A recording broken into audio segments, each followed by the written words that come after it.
दो बौद्ध भिक्षु पास के गांव से भिक्षा लेकर वापस मठ की ओर लौट रहे थे। उनमें से एक बूढ़ा भिक्षु था जिसे काफी अरसा हो गया था संन्यास लिए, और दूसरा एक युवा भिक्षु था, उसने हाल ही में संन्यास लिया था। दोनों शांत भाव से अपने रास्ते पर चलते जा रहे थे। रास्ते में एक नदी पड़ती थी जिसको पार करके जाना पड़ता था। आजकल बरसात के कारण वो उफान पर थी। जब वे दोनों उसके तट पर पहुंचे तो उन्हें वहां एक स्त्री दिखाई दी जो नदी पार करने की कोशिश कर रही थी। वह इतनी सुंदर थी कि किसी अप्सरा से कम न प्रतीत होती थी। स्वर्णाभूषण उसके रूप को अनुपम दिव्यता प्रदान कर रहे थे। जब भिक्षु उसके पास पहुंचे तो उस स्त्री ने उनको प्रणाम किया और बताया कि वो यहाँ के राजा की कन्या है जो शिकार खेलते हुए भटक गई है। नदी के उस पार उसका नगर है। उसने विनती की, कृपा करके मुझे इस नदी को पार करवा दें। नदी का वेग इतना ज्यादा है कि मैं अपने शरीर को संभाल नहीं पा रही हूँ। दोनों भिक्षुओं ने नदी की ओर देखा। किनारे के उबड़-खाबड़ पत्थर, तल की चिकनाहट और ऊपर से धारा का वेग, कुल मिलाकर उसे पार कर पाना किसी कोमल मनुष्य के लिए अत्यंत कठिन था। परंतु समस्या सिर्फ यह नहीं थी, समस्या एक और भी थी। भगवान बुद्ध ने भिक्षुओं को नारी से दूर रहने को कहा था, इसीलिए वो उसको पार नहीं करवा सकते थे। नारी स्पर्श से तो साधना एक क्षण में नष्ट हो सकती थी। बूढ़ा भिक्षु अभी ये सब सोच विचार ही रहा था कि युवा भिक्षु आगे बढ़ा। उसने उस स्त्री को अपने कंधे पर उठाया और नदी में उतर गया। बूढ़ा भिक्षु ये सब देखकर हक्का बक्का रह गया। वो भी उसे विस्मय से देखता हुआ पीछे पीछे नदी पार करने लगा।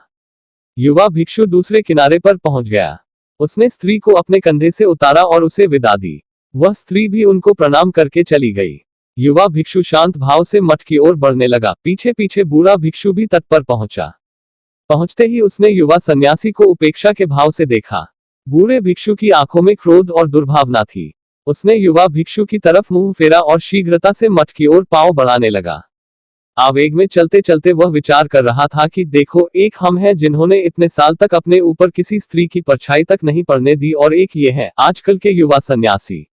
स्त्री की छाया तो दूर, उसे स्पर्श भी किया, और सिर्फ स्पर्श ही नहीं, उसे कंधे पर भी उठा लिया। अभी मठ में जाकर भगवान बुद्ध से इसकी शिकायत करता हूँ।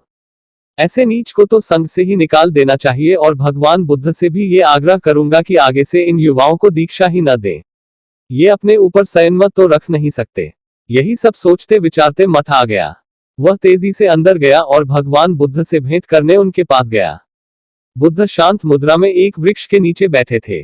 बूढ़े भिक्षु ने उन्हें प्रणाम किया और सारा किस्सा सुना दिया कि कैसे उस युवा भिक्षु ने उस स्त्री को नदी पार करवाई। संघ के सभी भिक्षु इकट्ठा हो गए। युवा भिक्षु को बुलाया गया। भगवान बुद्ध ने उससे पूछा कि ये वृद्ध आप पर जो आरोप लगा रहे हैं, क्या वो सत्य है? क्या आपने किसी स्त्री को अपने कंधे पर उठाकर नदी पार करवाई? अब यहाँ उस युवा भिक्षु ने जो उत्तर दिया वो समझने लायक है। उसने कहा, कौन स्त्री? अच्छा वो, हाँ, मैंने उसे नदी पार करवाई थी। परंतु भगवान, मैंने तो उस स्त्री को नदी के उस पार से अपने कंधे पर उठाया और इस पार उतार दिया था, पर ये वृद्ध भिक्षु तो अभी तक उसे अपने कंधे पर उठाए हैं। ये बात सुनकर बुद्ध मुस्कुराए। उन्होंने युवा भिक्षु को आशीष दी और कहा कि सच में किसी कार्य में शारीरिक संलग्नता से कहीं अधिक प्रभावी मानसिक लिप्तता है। युवा भिक्षु ने परोपकार की भावना से उस स्त्री को उठाया, इसलिए उसका मन दूषित नहीं हुआ, जबकि बूढ़े भिक्षु का मन द्वेष भाव से भर गया और वे अब तक अशांत है।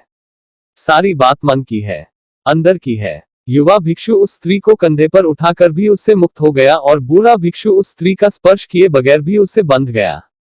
उम्मीद है आपको भी ये बात समझ आ गई होगी। अक्सर हमें अच्छा व्यवहार करने की शिक्षा दी जाती है, जबकि आपका मानसिक आचरण अधिक महत्व रखता है। कहानी अच्छी लगी हो तो लाइक कीजिए। ऐसी और कहानी सुनने के लिए थॉट इंस्पायर्ड चैनल को सब्सक्राइब कीजिए।